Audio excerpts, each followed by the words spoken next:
Сәлем қарға, неге жылап отырсың? Жыламай қайтейін, қарға шалат, құстар отрядына жатат. Шалмағаны қалай? Қанатың бар емес пе? Қанаты құрығыр бар ғой, бірақ денемді көтер алмай, құры тауық болдым. Қысымың өте жоғары. Жүрегіңді май басқан. Демалма. Саған түйе тастау керек. Ірімшікті көп жеуге болмайды. Мұның саған 4-тен 1 бөлігі де жетеді. Таңертең жүгіру керек.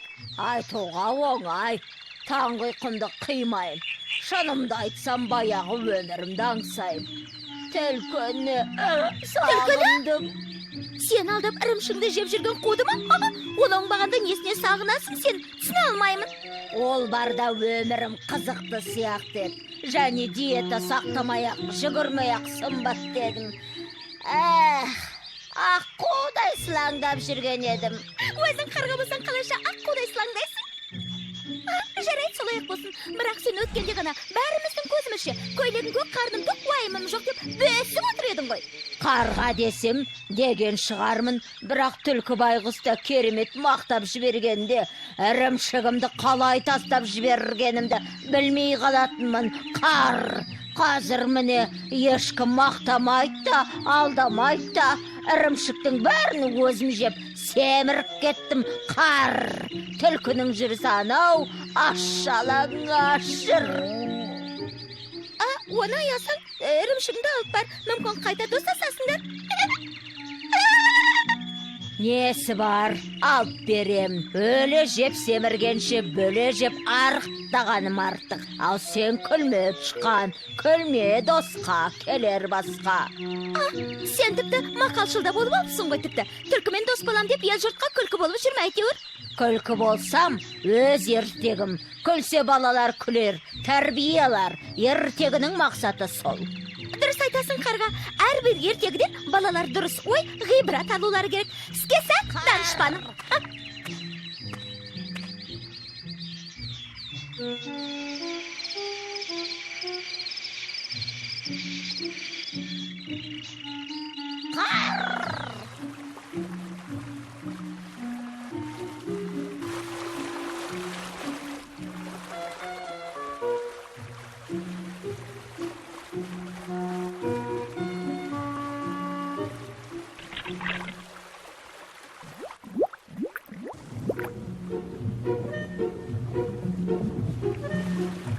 Әрірек отыршы.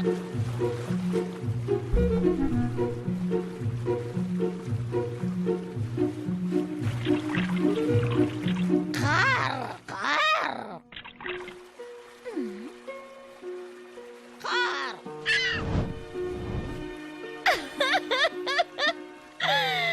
Міне адал еңбегмен тауып жейін десем осыдан кейін құлыққа қалай ғана бармайсың. Жылама түлкі. Міне, жей ғой, шын көңілмен ұсынып отырмын. Алсаңшы. Сен мені кешір, жаңа ғана өзің көрдің ғой, ұстаған балығымды шағала жеп кетті. Саған жасаған жамандығым алдымнан шықты. Ал сен таспен атқанда аспен ат дегендей маған жаның ашып отыр.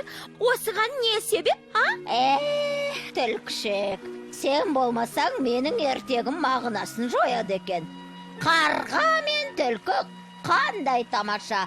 Ал енді сен бір жақта, мен бір жақта. Ертегіміз енді ірімшік жеген қарға немесе түлкімен шағала боп өзгерсе қайтеміз? Жоқ, атай көрмек қарғажан, шағаласы құрысын. Одан да бұрынғы түлкімен қарға бола берсін. Бірақ мен сені енді алдай алмаймын. Жоқ, ешқашанда алдай алмаймын. Қой шенді түлкі, сен ертегілерде балаларға қу түлкі деген атпен белгілісің. Саған аңқау түлкі немесе қайырымды түлкі деген ат жараспайды. Сонда сен не демекшісің? Өмір бақи сен алдап, ірімшіңді жеп жүре берем бе сонда, қарға? Ей, Түлкіжан, себебі осы ертегіні оқыған балалар өмірде қу адамдарға алданбауға тырысады, тәлім тәрбие алады. Расында да солай екен ау, Қарғажан. Ірімшігінен тағы да бересің бе? Сенің қолыңнан жеген ас өте дәмді болады екен. Сондай дәмді. Бәсе, енді өзіңе келдің. Бәрін жей ғой, мен ірімшіктен шығып кеткем. Ал енді әңгіме айт, қайда болдың? Не көрдің, қар? Менің көргенімді ешкімнің басына бермесін. Мен байғұс не көрмедім.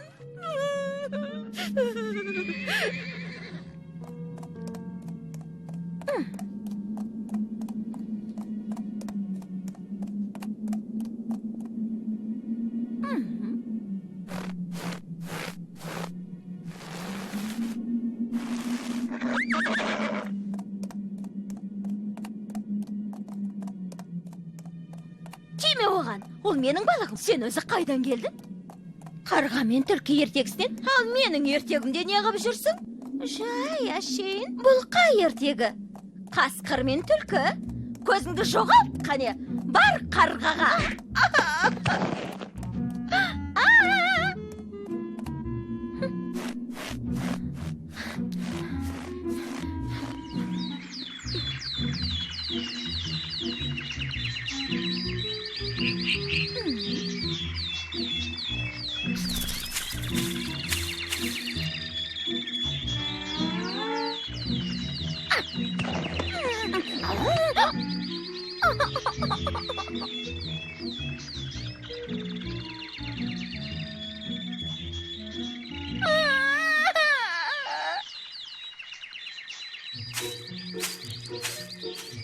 Апамнан да қаштым, атамнан да қаштым, аюдан да қаштым, қасқырдан да қаштым, қояннан да қаштым, енді сенен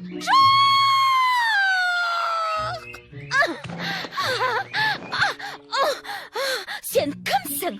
Қайдан жүрсің мұнда? Өле жегенше бөле жейік, туысқан. Туысқан, қайдағысың туысқан? Әкел бері менің бауырсағымды, әкел бері. Менікі, әкел, менікі.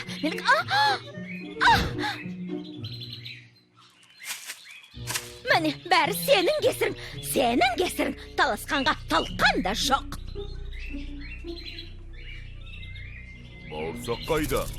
Мынадан сұраңдар. Әдемі бітейіндеп тұрған ертегімізді келді де бүлдірді. Бауырсақ қашып кетті. Қашып кеткені қалай? Онда сен екеуіңнің біріңді жейміз. Қайсы бөтен, қайсы біздікі? Ей, маған бәрібір.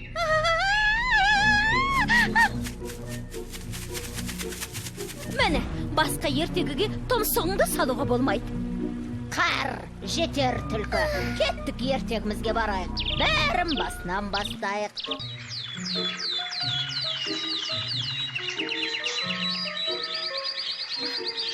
Ертеңіне түлкі қарғаны тал басына шығаруға көмектеседі.